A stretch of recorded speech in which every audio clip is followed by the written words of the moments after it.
So welcome to our first afternoon session, which will consist of just two papers. And the first one is a joint presentation by Antonina Martynenko and Artjoms Šeļa, and the title you see over there. Yeah, thank you. I'm very glad to be here and to open this after lunch session. This paper will explore floating as a method to analyze meter's history. We choose to base this case study on Russian poetry data and specifically on iambic tetrameter, which is, if I can say, kind of a popular voice of Russian poetry. So, Russian iambic tetrameter.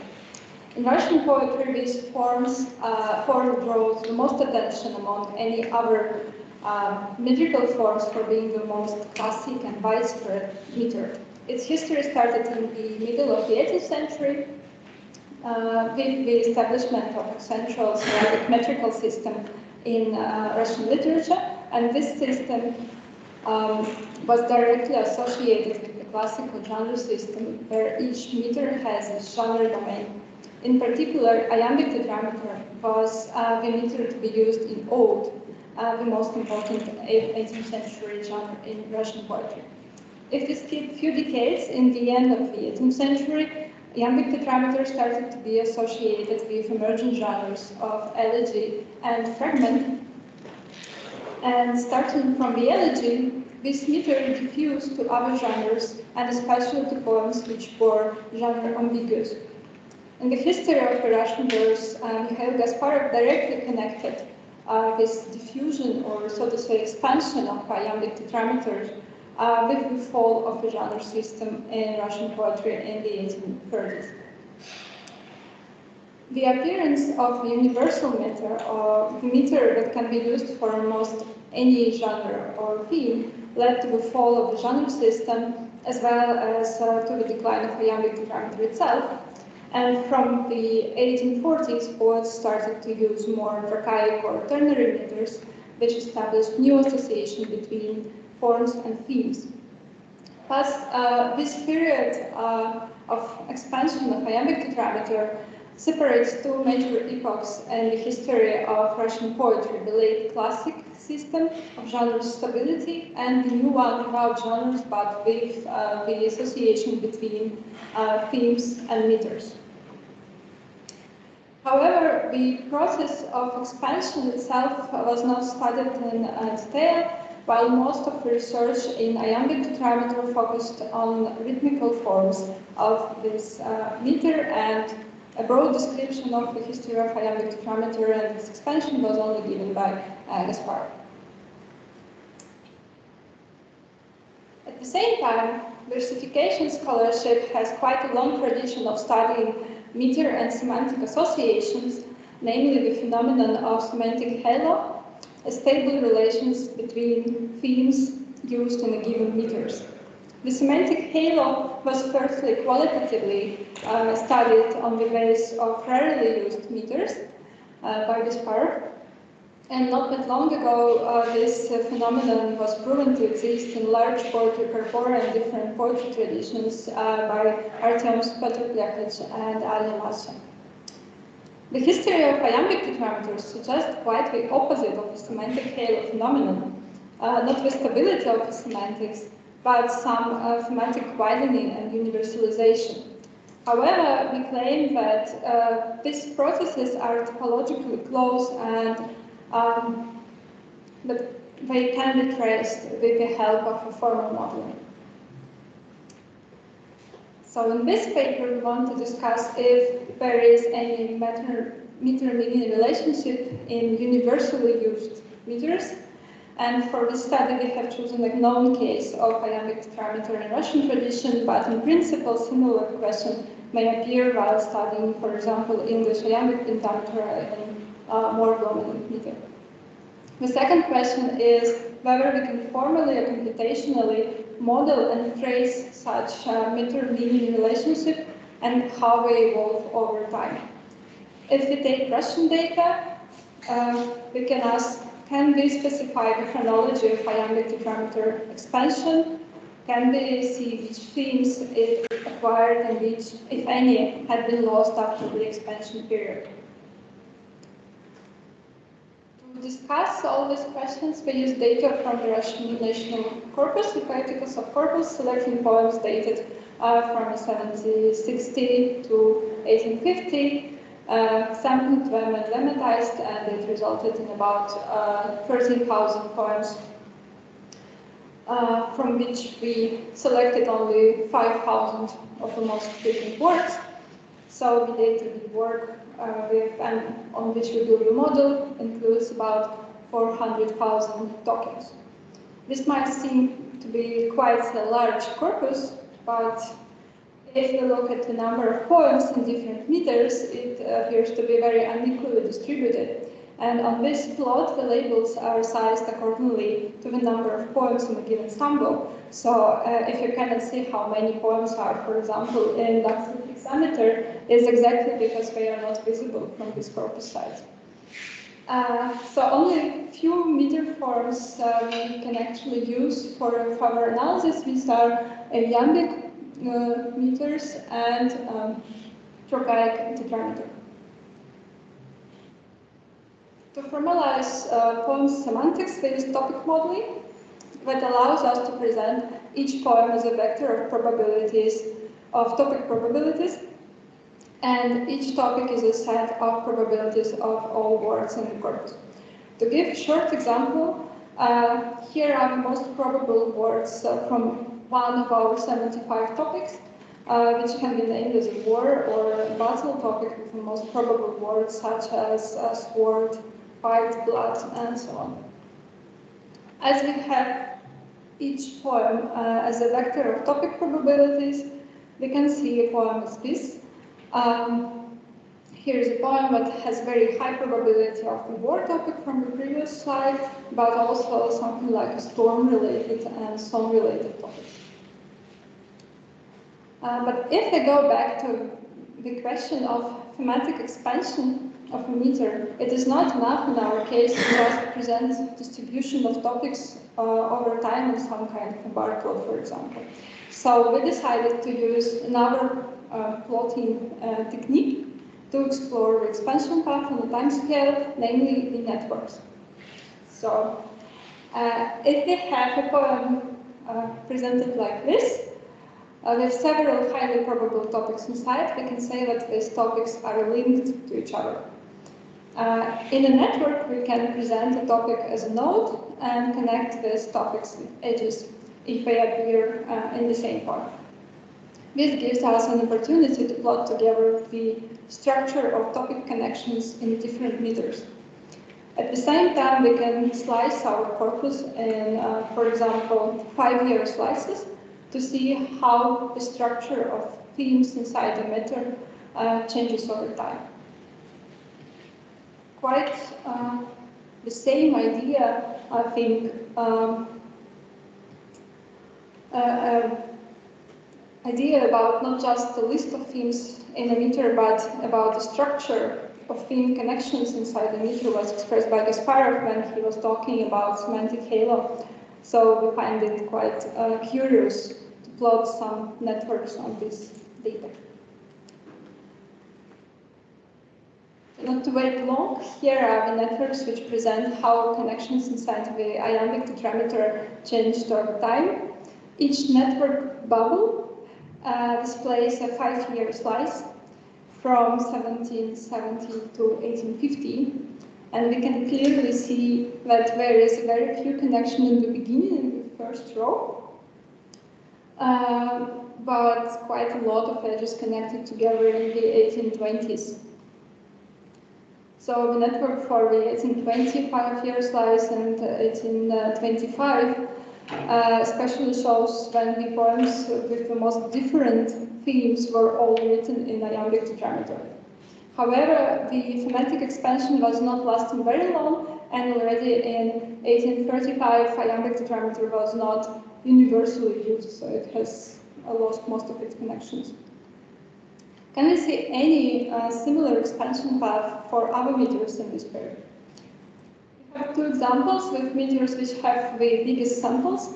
So for the iambic verse with regular fit usage, the meter of fables and epistles, this is clearly not an expansion, but some kind of meter's domain is visible on the left side of networks. So when the meter has lost its domain in the early 1820s, it doesn't give many new connections, and in the 1840s it was already very rarely used. Another example is trochaic tetrameter, which was used for songs and folklore stylizations, starting from the end of the 18th century, and the meter has little connections in the first decade of the 19th century, but it was, as it was actually described by Kasparov, these connections appeared after the iambic tetrameter expansion in 1830s and 1840s. If we plot these three meters together, although it's quite messy, it is still visible that this corpus, in this corpus, the meter usually seems to have its parts of the networks, its domains, and only iambic tetrameter has this expansion path to almost all nodes in the network in the 1820s. But does iambic tetrameter in fact steal the topics from the other meters? This question can be addressed with calculating the number of shared connections between iambic tetrameter and other meters. On this plot, you can see the proportion of shared connections on the time scale. And it may look good because it rises in the 1830s, for example, but it should be said that the gray dotted line and the area display a random baseline for shared connections based on the sample size for each meter. So there are very little things we can actually be sure about because of the size of our corpus. There are only some peaks that seems to be above the random baseline. These are the number of shared connections with iambic hexameter in 1790s and with iambic pentameter in the 1830s. And generally, we can say that there are periods of intensive shift in the 19th century, and in the 1820s and 1830s, iambic tetrameter show increased similarity to other meters, which can be caused by this expansion we saw on the networks. Also, in the end of the 1830s, we can see very few shared connections as in networks. So the last plot we would like to share is actually not about the expansion, but about retention. And while we counted all these edges, we can actually see how stable a two-topic connection within a matter is on the time scale. So here we have top 10 connections per meter. The full line, if the connection is stable during the whole period, it will have like 15 pixels. But there are not many of these like very stable lines. To give two short examples, what I'm talking about, which kind of poems. For example, the very first line, which is a shared connection between trochaic tetrameter and iambic tetrameter, is topics 9 and 65. They are both frequent in these meters, a bit less in trochaic tetrameter. And this is the topics on idyllic paysage, where topic 9 is about spring, flowers, and something like this, and topic 65 is about water, shadows, fields, and these parts of the view. Another example can be with connection between the first and the 40th topic, here in the middle in green, the only, which is only characteristic for iambic tetrameter. And both of these topics are about state, rulers, empire, and God, and it seems like these topics are kept from the time when iambic tetrameter was used for odes, but it is also stable in the first decades of the 19th century when it was actually used for religions as well. So in more general words, this picture shows how iambic hexameter in general in blue and iambic verse with regular fit usage in orange have both lost most of its very stable ages by the end of the 1820s, probably because this meter just came out of use, but we need a larger sample to be sure. On trochaic tetrameter and iambic pentameter in the early 80s and 1810s, some topic pairs seems to appear for trochaic tetrameter and iambic pentameter only in the middle of this period in 80s and 1810s, and exist till the end of the period under consideration. Although some ages disappeared in iambic tetrameter in green, by the end of the 1820s, in general, these ages are also very, very stable. That obviously shows us how conservative this tradition is, in fact. So, to conclude, we see some potential in network analysis for analyzing meter-semantic relations, and based on the data from our corpus, we were able to model and trace thematic expansion of iambic tetrameter, how it went and how quickly it actually ended. However, the analysis of the ages present in the corpus shows that this tradition is also very conservative, and ages are kept within meters for very long periods, and even iambic tetrameter remains distinct in most cases. And finally, it will be very interesting to see whether this conservative picture will change if we would have larger samples for each meters. Okay.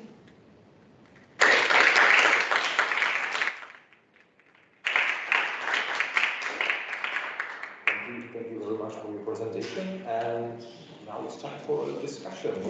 Any question or remarks? You go.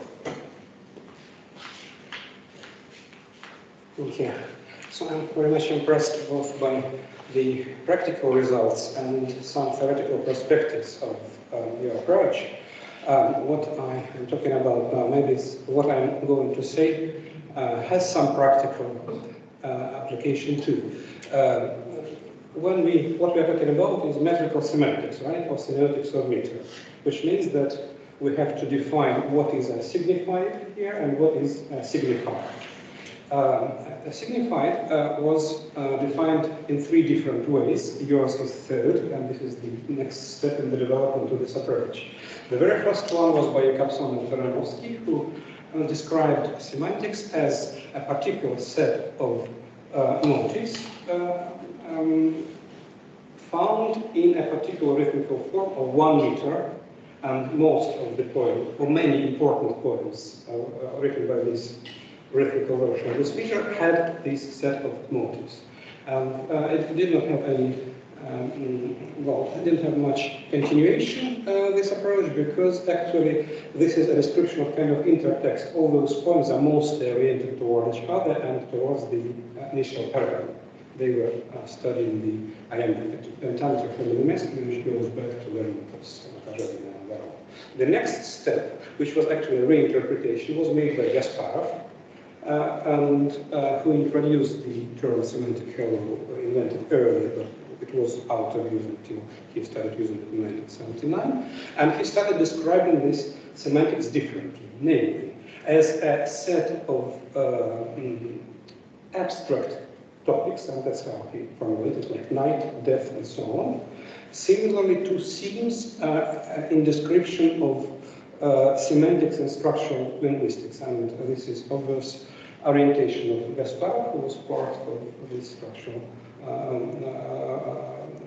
linguistics of the Moscow school in particular. And how he described it in practice. He started finding the particular abstract themes within the meter, and every other step added new themes. For example, there was only night and death at the beginning, then something else, adds, and as a result, what he describes is not a particular poem or not a group of poems, but the meter as it defines itself as a kind of structure. At the beginning and at the end of this journey. At the beginning, it's always often prompted by something else. For example, the famous Russian iambic pentameter was directly compared with the German examples. And at the end, it has some 4, 5, 6 themes of the topic. And your approach to this signifying is again different because a topic is described as collocation. Right? And this can be described as post-structuralist and at the same time more statistically based than Gaspar was interested in statistics. So this is how I envisage this field, and maybe different definitions of semantics can help in the further development of the approach, what to study. And now, what is the signifier?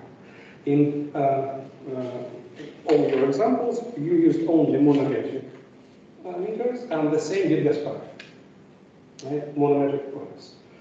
There are two possible steps for the steps. First of all, Gaspar did not do it either, but the combinations of these meters, for example, the regular alternation of 6 and 5 foot iambus is already a different meter. We don't have proper terminology in English or French, but in Russian there are two different words. Abstract meter is meter, and particular size of a meter is razmer, meter is size, and regular alternation of 2 meters is a different meter. But maybe it's easier to formulate their semantics. That's one interesting specification. One step from what you define as what is a bearer of meaning, right? Not only monometric points, but combinations of particular points. And from this point of view, there is no such thing as a free iamb because all the free iambs are a little bit different here. Maybe there are more subtypes there. And again, the question: what is the bearer of semantics? Is it free iamb in general? And the very last element is when we are talking about, for example, the 4-foot iambus, the iambic tetrameter. Obviously, it has particular semantics of iambic tracheic tetrameter. But if we consider particular clauses in this, we will see that, for example, the iambic tetrameter dactylic masculine is a specific line, which goes back to Brusov and again popular because of Vox's Nakonka.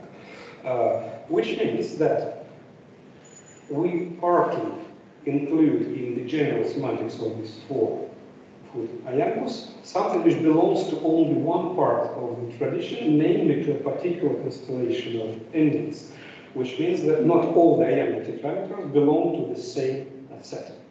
Right? And the same obviously applies to tracheic tetrameter because we know that it's folkloric, it's songs, but it's only about a few forms, like feminine, masculine, right? And already feminine, tracheic tetrameter sounds different and represents another semantic tradition to say nothing of dactylic masculine.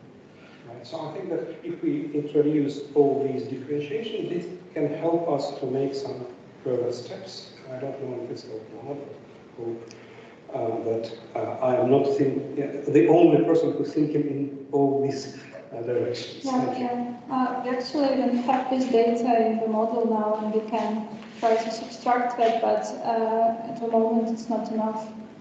Just poems with selected types of this, for example, masculine endings only, or for example, we had this idea to test iambic meter regular alternations of 4 and 3 feet. But it is also not enough just on a time scale, so it appears only now in the corpus in the 10s and 20s, and that's it. So right now we can test that.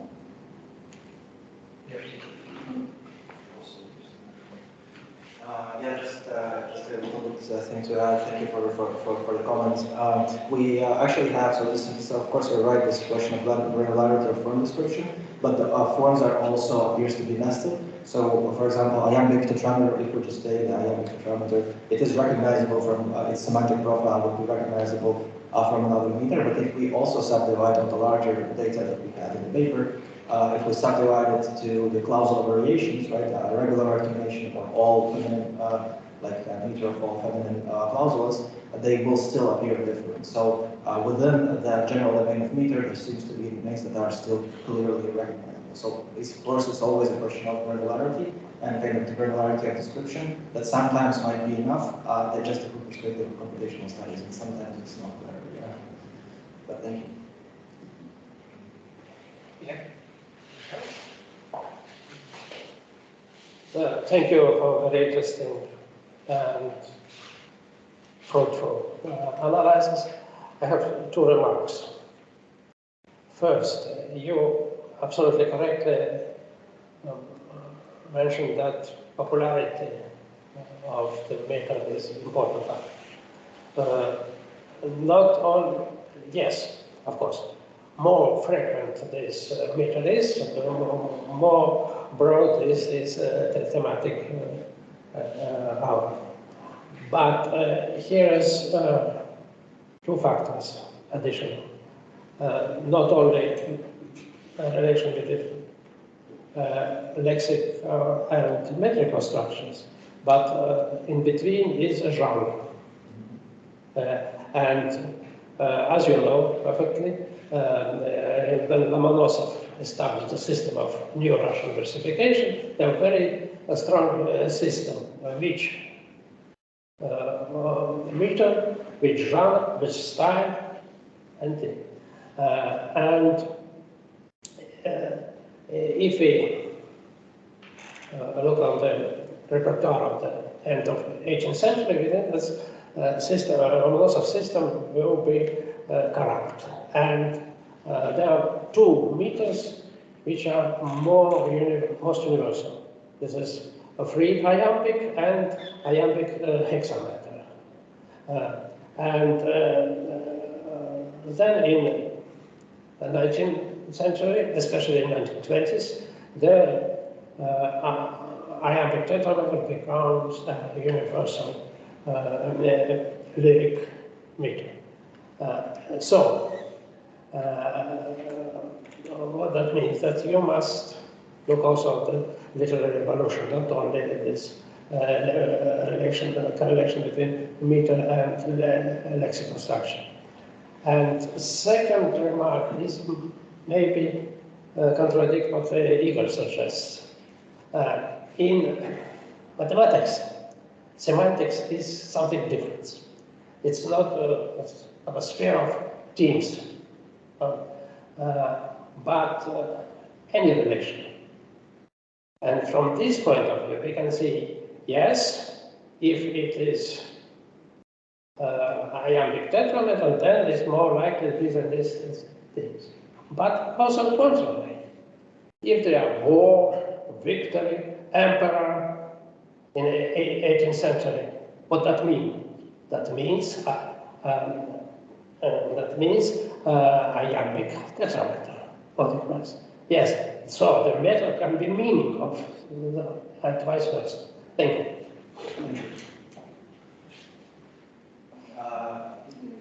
I also thought about this other way around from themes to meters, but it wasn't our idea here.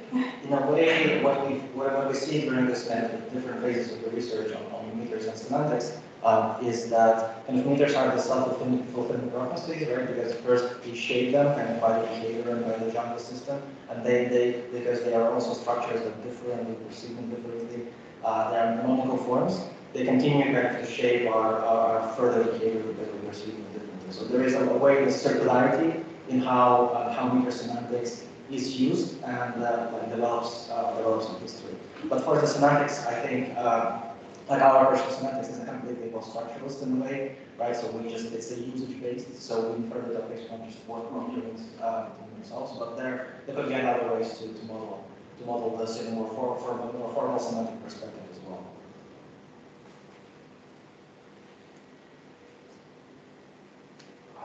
Any short question?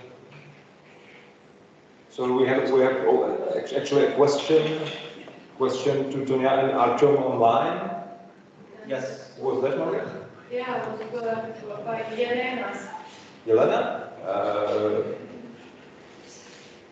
I'm back. Yelena, do you want to Yes. pose a question? Yes, and this is a very short one. When you described the themes and motifs, I think I noticed that you only used nouns and there was no single verb, if I'm right. Is that so? And if it is so, what is the reason for that? The top for most frequent words, but the topics, nouns are driving topics very frequently, just in the examples. But verbs and adjectives are definitely there. Okay, thank you.